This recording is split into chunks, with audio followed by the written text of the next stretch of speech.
প্রধান উপদেষ্টা যে সম্ভাব্য দুটি নির্বাচনের তারিখ দিয়েছেন বা সময়সীমার কথা উল্লেখ করেছেন, সে বিষয়ে বিএনপি কেন আস্থা রাখতে পারছে না?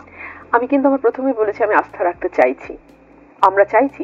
আস্থা রাখতে না পারলে তো বিএনপি আন্দোলনেই নামতো। বিএনপি কি নেমেছে?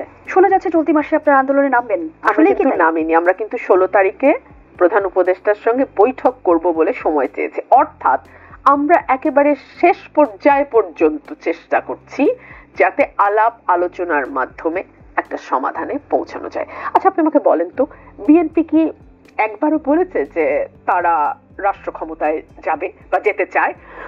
বিএনপি কিন্তু এগুলো কিছু বলেনি। বিএনপি শুধু একটি সুষ্ঠু নির্বাচন চেয়েছে, এবং আজকে প্রথম না, 17 বছর ধরে চাইছে।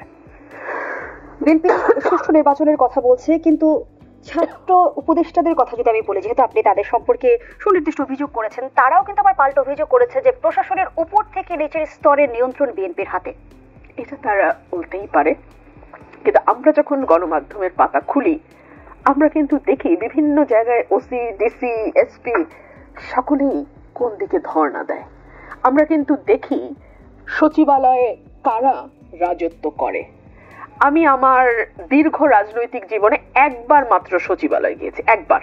একজন উপদেষ্টা আমাকে ডেকেছেন, ওনার কিছু ব্যাপার উনি ডিসকাস করতে চেয়েছেন, নারী সংক্রান্ত, নারীদের অধিকার সংক্রান্ত। সো উনি আমাকে কল করেছেন বলে আমার জীবনে প্রথম এবং এখন পর্যন্ত শেষবার আমি সচিবালয়ে গেছি। আমার ওই একদিনের অভিজ্ঞতা আমি দেখেছি পুরো সচিবালয় বাচ্চা বাচ্চা ইয়াং স্টুডেন্ট দিয়ে ভরা। তাদের কাজ কি সচিবালয় নিয়ন্ত্রণ করা? সচিবালয়ে কারা বসে, কারা থাকে, কারা কাজ করে?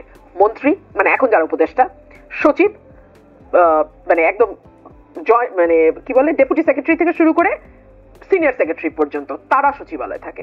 সেখানে স্টুডেন্টদের কাজ কি? আমি যদি প্রশ্ন করি, আমি তো এটাও দেখেছি যে ডিসি, এসপি উপস্থিত না থাকলে, যেই সব সমন্বয়কদের নাম মোটামুটি সকলেই জানে, তাদের কোনো প্রোগ্রামে তারা উপস্থিত না থাকলে তাদের উপর খড়গ নেমে আসে।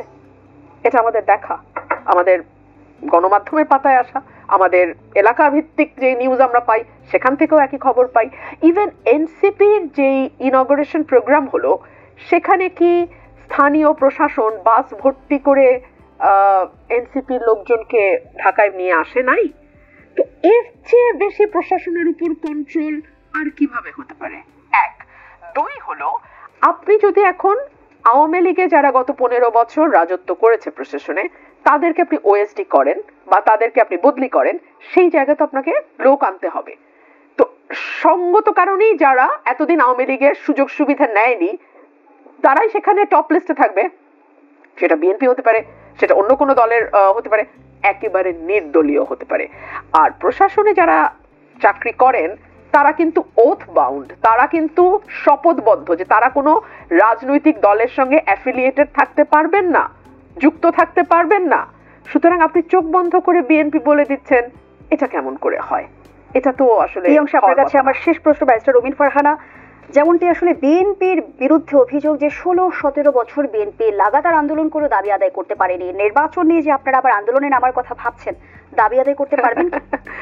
জুই, বিএনপি যদি দাবি আদায় করতে নাই পারতো তাহলে হাসিনা পালালো কি করে? আপনি বলতে পারেন স্টুডেন্টরা 36 দিন আন্দোলন করেছে, স্টুডেন্টরা নিজেরাও দাবি করে, কিন্তু আমরা কি করে ভুলে যাই জুই যে গত 15 বছর ধরে নিরলস ভাবে মামলা আছে আমার বিরুদ্ধে 10টা, তার উপরে নানান রকম নিবর্তন আছে। আপনারাও জানেন কি কি ধরনের টর্চার আমাদের উপর হয়েছে, আমার উপর হয়েছে। নিরলস ভাবে আমরা কি মাঠে কাজ করে যাই নাই? আমরা তো গেছি।